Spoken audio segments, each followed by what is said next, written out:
Aeroplanes, rockets, satellites అన్నీ కూడా ఆకాశతత్వం యొక్క పరిధి లోపలే వెళ్ళగలుగుతాయి. ఆ పరిధి దాటి వెళ్ళలేవు. పరిధి దాటి వెళ్ళగలిగేది మనసు, బుద్ధి మాత్రమే. దాని సూక్ష్మలోకం, సటిల్ వరల్డ్ అని అంటారు. ఆ సూక్ష్మలోకాన్ని దాటిన తర్వాత బ్రహ్మ మహాతత్వం ఉంటుంది. అది ఒక ఎరుపు బంగారు అన్ని కలిసినటువంటి ఒక వెలుగు. ఆ బ్రహ్మ మహాతత్వము అదే పరమాత్మ యొక్క నివాస స్థానం. సర్వశక్తివంతుడైన పరమాత్మ జ్యోతిబిందు స్వరూపంలో ఆ బ్రహ్మ మహాతత్వంలోనే ఉన్నారు. అక్కడి నుంచి ఆయన శక్తి ఈ మొత్తం సృష్టి అంతటా వ్యాపిస్తూ ఉంది. ఎవరైతే తన మనసుని ఆ పరమాత్మతో ఏకాగ్రం చేస్తారో వాళ్ళకి ఆ పరమాత్మ యొక్క శక్తి తరంగాలు ఆత్మకి చేరుతాయి, ఆత్మలో నిండుతాయి. ఇప్పుడు మనము మనుష్యాత్మలు ఈ సృష్టి నాటకంలో పాత్ర చేసి ఆత్మశక్తి తగ్గిపోయింది. ఎలా అయితే బ్యాటరీ కార్లో యూజ్ అయినప్పుడు దాని శక్తి తగ్గుతుంది కదా, అలాగే మనం ఈ సృష్టిలో పాత్ర చేసి మన శక్తి తగ్గింది. అందుకని నాకు శక్తి నివ్వు అని భగవంతుడిని అడుగుతున్నాము. కాబట్టి శక్తి కానీ ఉంటే ప్రతిదీ ఈజీగా ఉంటుంది. నిజంగా ఆత్మ శక్తివంతంగా అవుతాయి. శక్తి కావాలి, ఆత్మలో శక్తి కావాలని ఎందుకంటున్నామంటే శక్తి అనేది ఒక సూక్ష్మమైన విషయం. దీన్ని మనం చాలా అర్థం చేసుకోవాలి. సూక్ష్మ శక్తి అన్నమాట.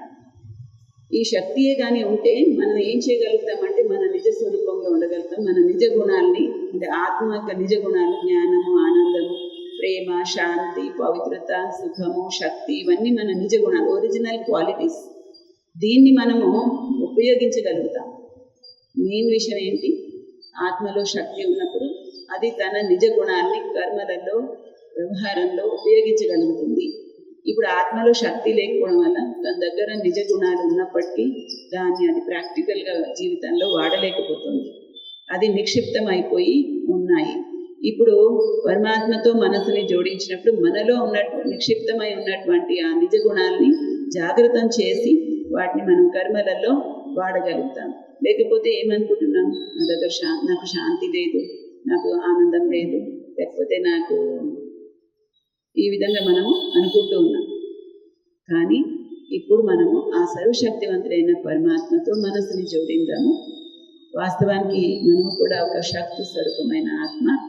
ఇప్పుడు మనం పరమాత్మని స్మృతి చేయాలంటే ఒక జ్యోతి బిందు స్వరూపం, మెరిసే ఒక నక్షత్రం లాగా పరమాత్మ స్వరూపము బ్రహ్మ మహాతత్వంలో, అంటే భూమండలానికి దూరంగా ఆకాశతత్వాన్ని కూడా, అంటే సూర్యచంద్ర నక్షత్ర మండలాలు ఆకాశతత్వాన్ని కూడా దాటి, ప్రకాశతత్వాన్ని కూడా దాటి బ్రహ్మ మహాతత్వం, ఎరుపు బంగారు వన్నెగా వెలిగేటువంటి ఆ బ్రహ్మ మహాతత్వంలో పరమాత్మ జ్యోతిబిందు స్వరూపమై ఉన్నారు, సర్వశక్తివంతుడు.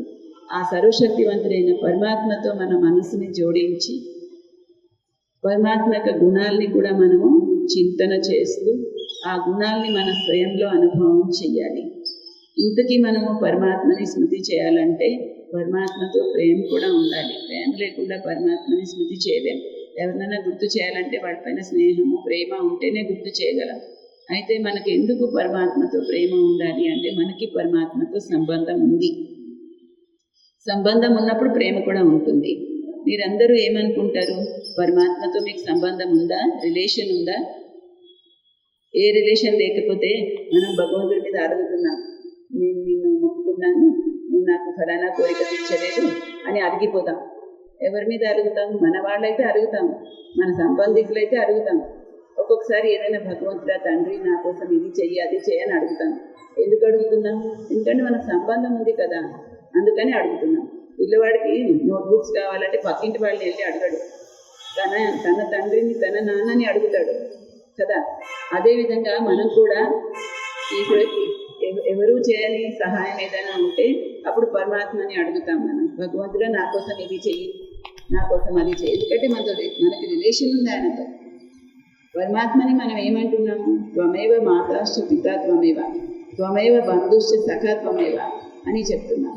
మరి ఆ పరమాత్మ జ్ఞానసాగరుడు, ఆనంద సాగరుడు, శాంతి సాగరుడు, పవిత్రతా సాగరుడు, సుఖ సాగరుడు, సర్వశక్తివంతుడు, సద్గతిదాత, ముక్తిదాత, దుఃఖహర్త, సుఖకర్త.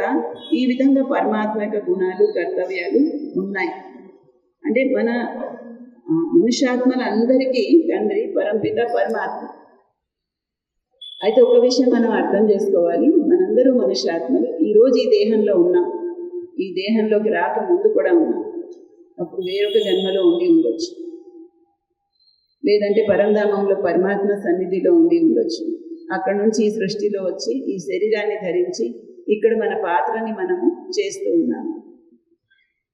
ఈ శరీరాన్ని వదిలేసిన తర్వాత కూడా ఉంటాం. ఆ విషయాన్ని మనం అర్థం చేసుకోవాలి. నేను అజరామర అవినాశి ఆత్మ, నేను చైతన్య శక్తిని, నేనేమి నశించిపోయేది లేదు, నశించిపోయేది దేహం కానీ ఆత్మ కాదు. ఆత్మ అవినాశి, అజరామర అవినాశి అని ఆత్మను గురించి చెప్తాను. అంటే నేను ఆత్మ చైతన్య శక్తిని, నేను ఈ దేహంలో రాకముందు కూడా ఉన్నాను, ఇప్పుడు ఈ దేహంలో ఉన్నాను, తర్వాత ఈ దేహాన్ని విడిచిపెట్టిన తర్వాత కూడా ఉంటాను. అయితే పరంధామం నా నిజ నివాస స్థానం. పరమాత్మ ఎక్కడ ఉంటారు, నేను కూడా అక్కడే ఉంటాను. పరమాత్మ నివాసం ఒకటి నాది ఇంకొకటి కాదు. నేను కూడా ఆ బ్రహ్మ మహత్వ తత్వంలోనే పరమాత్మతో పాటు ఉన్నాను. అక్కడి నుండే ఈ సృష్టిలో పాత్ర అభినయం చేయడానికి వచ్చాను. తిరిగి నా పాత్ర పూర్తి అయిపోయినప్పుడు నేను మళ్ళీ ఆ బ్రహ్మ మహత్తత్వానికి పరంధామానికి వెళ్తాను. అందుకే బుద్ధుడు నిర్వాణానికి వెళ్ళాడని చెప్తారు. నిర్వాణం అంటే ధ్వని లేనటువంటి ప్రదేశం. ఆ బ్రహ్మ మహత్తత్వము పరమాత్మ నివాసం కాబట్టి అది పరంధామము, అక్కడ ధ్వని లేదు కాబట్టి అది నిర్వాణము, అది శాంతిధామము. ఇలా ఎన్నో పేర్లు, బ్రహ్మలోకము, బ్రహ్మాండము, పరలోకము ఎన్ని చెప్తారనమాట ఆ పరంధామం గురించి. ఈ సృష్టిలో ఉండే మనుష్యాత్మలందరూ పరంధామంలోనే ఉండేవారు. పరంధామం నుండి ఇక్కడికి వచ్చారు. మళ్ళీ ఇక్కడ పాత్ర పూర్తయిపోయిన తర్వాత తిరిగి వెళ్ళవలసింది కూడా పరంధామానికే. అయితే మనం మెడిటేషన్ చేయడానికి ఈ 3 విషయాలు తెలుసుకోవడం అవసరం. నేనెవరు, పరమాత్మ ఎవరు, ఆయనతో ఉన్న సంబంధం ఏంటి, ఆయన ఎక్కడున్నారు, ఆయన గుణాలేంటి, నా గుణాలేంటి, ఇవి తెలుసుకుంటే చాలు. అయితే ఇప్పుడు మనం కొద్ది సమయం మెడిటేషన్ చేద్దాం. అందరూ స్ట్రైట్గా కూర్చోండి. నేను కామెంటరీ చెప్తాను, మీరెవరు ఏమి